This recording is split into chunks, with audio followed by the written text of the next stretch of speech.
Hello મિત્રો, ગમત સાથે જ્ઞાન ચેનલમાં હું મહિપતસિંહ ગોહિલ આપ સૌનું હાર્દિક સ્વાગત કરું છું.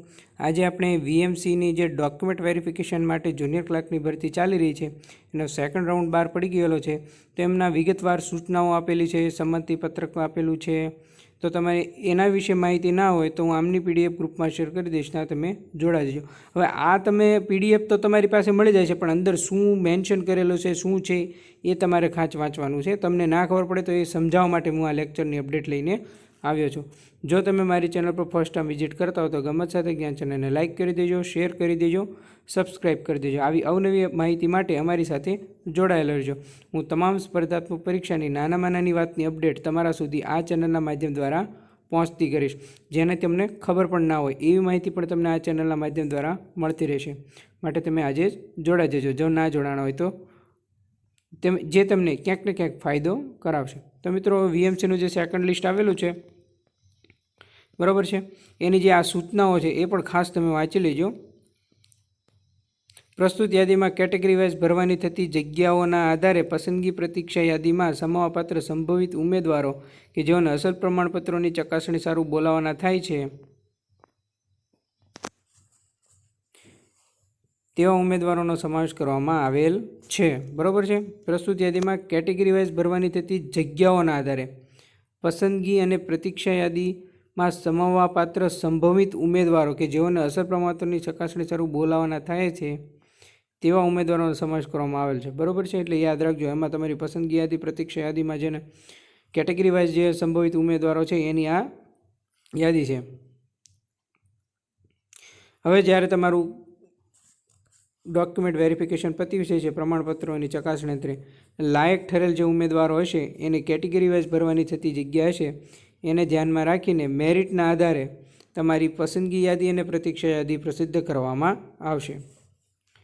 હવે ઉમેદવાર સદર દર્શાવેલ યાદીમાં પોતાના નામના સમાવેશ માત્રથી તેઓની પસંદગી પ્રતીક્ષા યાદીમાં સમાવેશ માટેનો કોઈ હક કે દાવો કરી શકશે નહીં. બરાબર છે. એ પણ તમે જોઈ લેજો.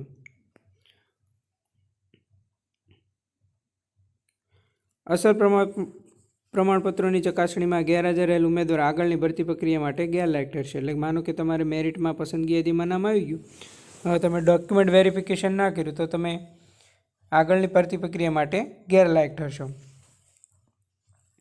અનિવાર્ય સંજોગોમાં ઉમેદવાર આ કાર્યક્રમમાં હાજર રહી શકે એમ ના હોય તો તેઓએ તેમના વાલીને સંમતિપત્રક સાથે મોકલી પ્રમાણપત્રોની ચકાસણી કરાવી શકે છે. આ માટે નિયત નમૂનાનું સંમતિપત્રક વાલી સાથે મોકલાવવાનું ફરજિયાત છે. સંમતિપત્રક સામેલ છે. મેં તમને એમ કીધું કે માનો કે તમારે કોઈ અંગત કામ આવી ગયું, તમે ત્યાં હાજર રહી શકો તેમ નથી, તો એક વીએમસીની વેબસાઇટ પણ એમની સાથે સંમતિપત્રક પણ મૂકેલું છે. એ સંમતિપત્રક સાથે તમારા વાલીને પણ તમે મોકલી શકો છો. મિત્રો, આ સારી વાત કહેવાય, વીએમસીની આ બેસ્ટ બાબત કહેવાય. બરાબર છે. ઉમેદવારોએ નીચે દર્શાવેલ મુજબના વય, જાતિ, શૈક્ષણિક લાયકાત, પીએસ, એક્સ સર્વિસમેન, બરાબર, વગેરેના અસલ તેમજ પ્રમાણ બે ઝેરોક્સ નકલના સેટ, મેં તમને કીધું એમ બબ્બે ઝેરોક્સ નકલના સેટ તમારે સાથે લઈ જવાના રહેશે. બરાબર છે. વડોદરા મહાનગરપાલિકાની વેબસાઇટ પરથી ડાઉનલોડ કરેલ કોલ લેટર તથા જો આટલી વસ્તુ તો તમારે ખાસ લઈ જવાની છે. બરાબર છે. એક તો વીએમસીની વેબસાઇટ પરથી ડાઉનલોડ કરેલો કોલ લેટર તથા અરજીપત્રક, 2 પાસપોર્ટ સાઇઝના ફોટા અને આઈડી પ્રૂફ, અને જન્મ તારીખના પુરાવા માટે શાળા છોડિયાનો દાખલો, જન્મનો દાખલો, ધોરણ 10 અને 12નું પ્રમાણપત્ર જેમાં જન્મ તારીખ દર્શાવેલ હોય, શૈક્ષણિક લાયકાતમાં મેં તમને કીધું એમ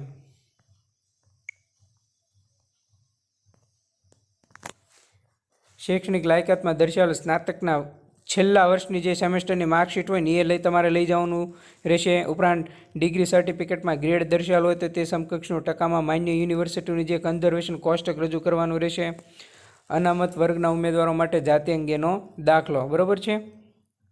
અને જે એસસીબીસીના છે એમને આ બંને શરતો વાંચી લેવાની રહેશે. એસસીબીસી ભાઈઓ બહેનોએ, બરાબર છે, તેમનો જન્મ, પેલો આપણે જાતિનો દાખલો, નોન ક્રિમિનલ સર્ટિફિકેટ પણ તમારે રજૂ કરવાનું રહેશે. બરાબર છે. હવે એસસીબીસીના ઉમેદવારોએ સામાજિક ન્યાય અને અધિકારીના વિભાગ સચિવાલય ગાંધીનગરના પરિપત્ર, જો આ વસ્તુ જોઈ લેજો, બિડાણ આ સાથે સામેલ મુજબ ફોર્મ ભરી પુરાવા સહ પ્રમાણપત્રોની ચકાસણી વખતે રૂબરૂ લાવવાનું રહેશે. હવે એસસીબીસીના ઉમેદવારોએ જાતિ અંગેનું પ્રમાણપત્ર તેમજ નાણાકીય વર્ષ 2019-20, 2021-22ની આવકના આધારે ઇસ્યુ થયેલ નોન ક્રિમિનલ પ્રમાણપત્ર રજૂ કરવાનું રહેશે. મેં તમને કીધું એમ.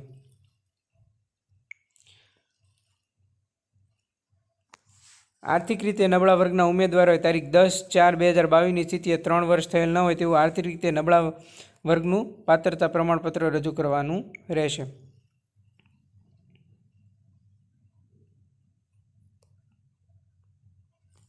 હવે આ આપણે જોયું કે દિવ્યાંગ ઉમેદવારો છે તેમણે દાવાના સમર્થનમાં સરકારશ્રીના જે સામાન્ય વહીવટ વિભાગના છે તારીખ 1/12/2008નો પરિપત્ર છે તેનાથી નિયત થયેલ અને સામેલ પરિશિષ્ટ અ મુજબના નમૂના, આ બધા નમૂના સામેલ છે, બધા જેને લાગુ પડે, જે એસસીબીસીને લાગુ પડે છે તે તમારે ત્યાં જોઈ લેવાનું રહેશે. દિવ્યાંગ ઉમેદવાર ભાઈ બહેનોને લાગુ પડતું પણ પરિશિષ્ટ અ છે તે એની સાથે સામેલ જ છે.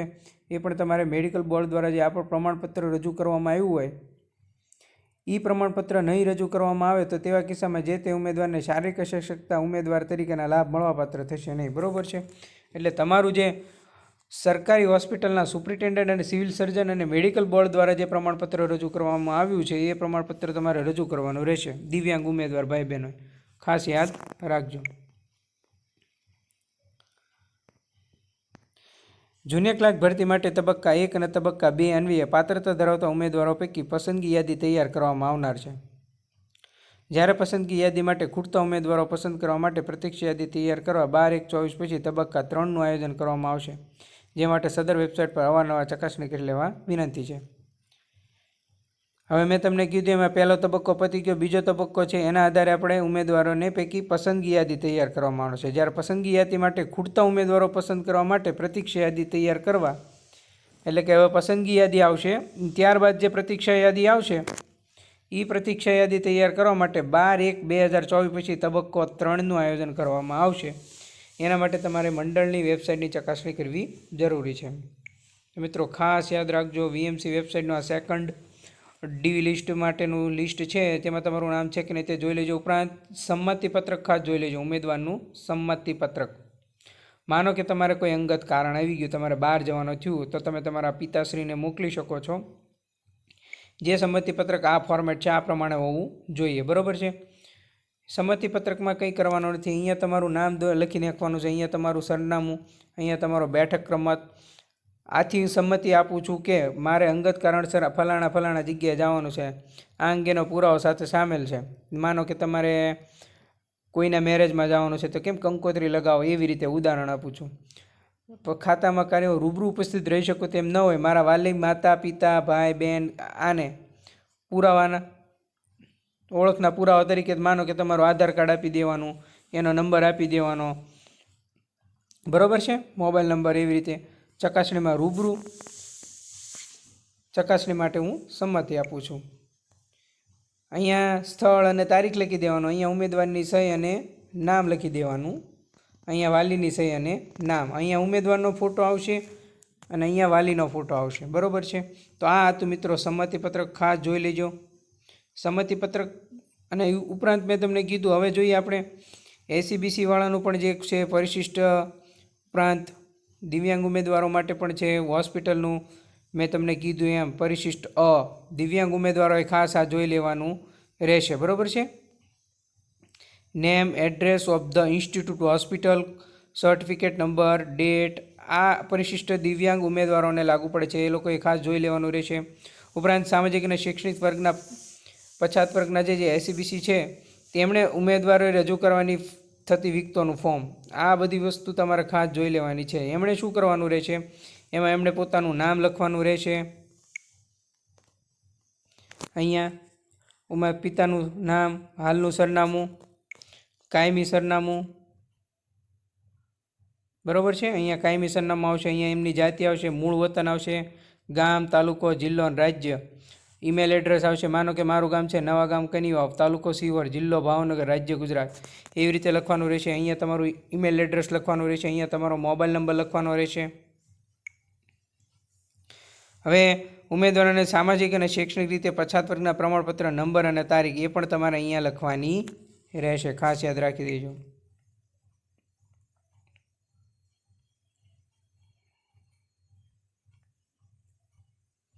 તો આખું ફોર્મ આમાં આપેલું જ છે, જોઈ લેજો તમે, બરોબર છે.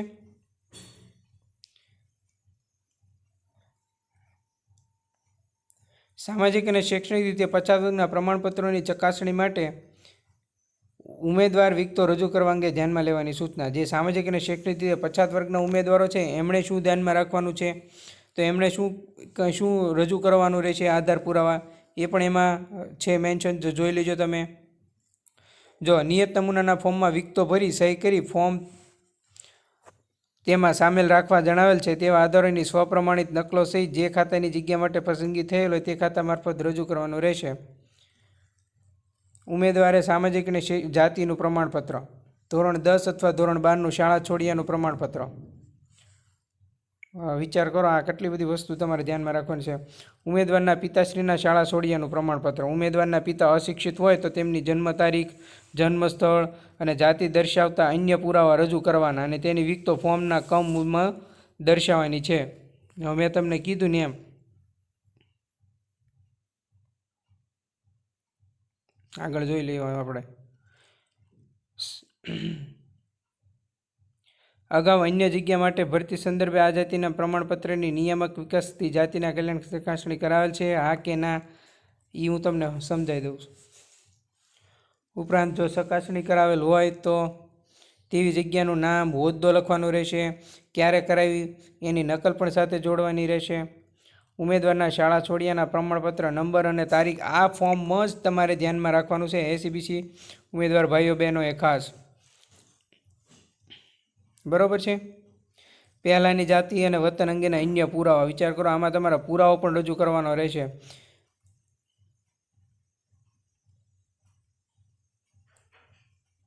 તમારા મૂળ વતન ક્યાંનું છે એ તમારે અહીંયા દર્શાવવાનું રહેશે. તમારા પિતા કે દાદા કોણ ગુજરાત રાજ્ય ખાતે આવીને વસ્યા, માન્યો કે અન્ય રાજ્યના હોય પછી ગુજરાતમાં આવીને વસ્યા હોય તો ક્યાં વસ્યા એ પણ તમારે બતાવવાનું રહેશે. અને જો કાયમી વસવાટ કરતા હોય તો એના તમારે સમર્થનમાં પુરાવા સાથે રજૂ કરવાના રહેશે. તો આ બધી વિગતો છે તે તમારે ધ્યાનમાં રાખવાની રહેશે.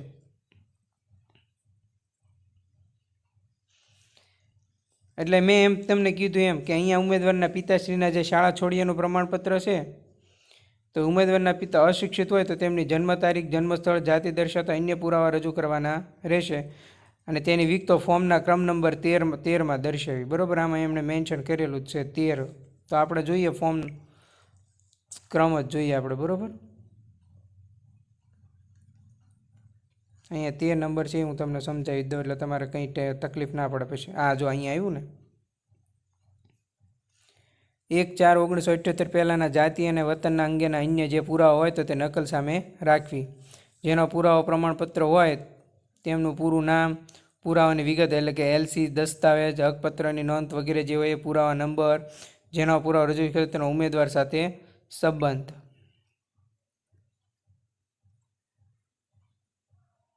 એ તમારે આ જે છે એ 3 નંબરની વસ્તુ તમારે ધ્યાનમાં રાખવાની રહેશે. 4, ઉમેદવારને સામાજિક અને શૈક્ષણિક જે પછાત વર્ગની જાતિ પેટા જેથી પુરવાર થતી હોય તેવા આધારો જેમ કે કાકા, ફોય, દાદા, પરદાદા, પિતૃપક્ષના સંબંધીઓ પૈકી કોઈનું શાળા છોડ્યાનું પ્રમાણપત્ર અથવા જમીન, મકાન કે અન્ય સરકારી વાહન વ્યવહાર માટે કરેલ કાગળો જેમાં જાતિ પેટા જાતિની નોંધ થયેલી હોય તો તેવા આધાર પુરાવો પણ ફોર્મ નંબરમાં ક્રમમાં 13માં દર્શાવવાના રહેશે. મિત્રો, આ જે એસીબીસીના ઉમેદવારોમાં જે ભાઈ બહેનો છે તેમણે આ બધી બાબતો ખાસ અને ખાસ જોઈ લેવાની રહેશે, બરાબર છે.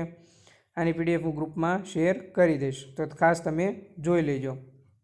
ઉપરાંત મેં તમને કીધું એમ 14 શું દર્શાવવાનું છે એ પણ એમાં મેન્શન જ છે કે જો ગુજરાત રાજ્યના વતની ન હોય તેવા અન્ય રાજ્યોમાંથી સ્થળાંતર થયેલા ઉમેદવારના કિસ્સામાં પિતા, દાદા, સીધી લીટીના વડવાઓ 1/4/1978 પહેલાંથી ગુજરાત રાજ્યમાં કાયમી વસવાટ ધરાવે છે તેવું પુરવાર થાય તેવા રેશન કાર્ડ, મતદાર યાદી, નોકરી, ધંધા, વેપાર, સ્થાવર મિલકતની ખરીદ વેચાણ કે અંગેના પુરાવા રજૂ કરવાના રહેશે. અને આ જે આપણે ઉપર ફોર્મ જોયું એના 14માં દર્શાવવાનો રહેશે. સામાજિક અને શૈક્ષણિક રીતે પછાત વર્ગની જાતિ પુરવાર થાય તેવા અગત્યના પ્રોબેટી વેલ્યુ ધરાવતા અન્ય જો કોઈ આધાર પુરાવા હોય તો તે રજૂ કરવાના રહેશે. અને જે આધાર પુરાવાના છે એ પેઢીનામું તમે રજૂ કરો. તમારો આધાર પુરાવામાં તમારો સંબંધ હોય, કાકા, ફોય, દાદા, પરદાદા, જે પુરાવો રજૂ કર્યા હોય એનું પેઢીનામું તમારે રજૂ કરવાનું રહેશે. અને આધાર પુરાવાની વિગતો ક્યાં દર્શાવવાની છે મેં તમને કીધું એમ ફોર્મના ક્રમ નંબર 13 દર્શાવવાની રહેશે। અને કોઈ કિસ્સામાં અસલ આધારો વેરિફિકેશન માટે રૂબરૂ રજૂ કરવા જણાવવામાં આવે તો હવે તમને જો કોઈ કિસ્સામાં એમ થાય કે વેરિફિકેશન માટે રૂબરૂ રજૂ કરો તો એ પણ તમારે બતાવવાના રહેશે।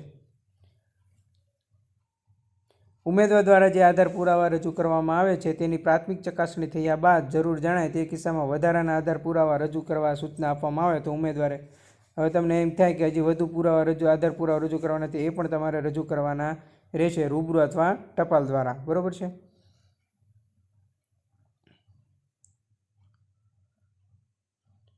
હવે તમારે ક્યાં જવાનું છે? સરદાર વલ્લભ પટેલ પ્લેનેટોરિયમ, કાલા ઘોડા સર્કલ પાસે, સયાજી બાગ, વડોદરા ખાતે અસલ photo, ID, school leaving certificate, જન્મનું પ્રમાણપત્ર, શૈક્ષણિક લાયકાત, આપણે મેં તમને કીધું એમ ડિગ્રી સર્ટિફિકેટ, જાતિનું પ્રમાણપત્ર, આનુષંગિક પુરાવા સહ અરજીપત્રક અને કોલ લેટર સાથે હાજર જણાવવામાં આવે છે। તબક્કો 2 બરાબર છે।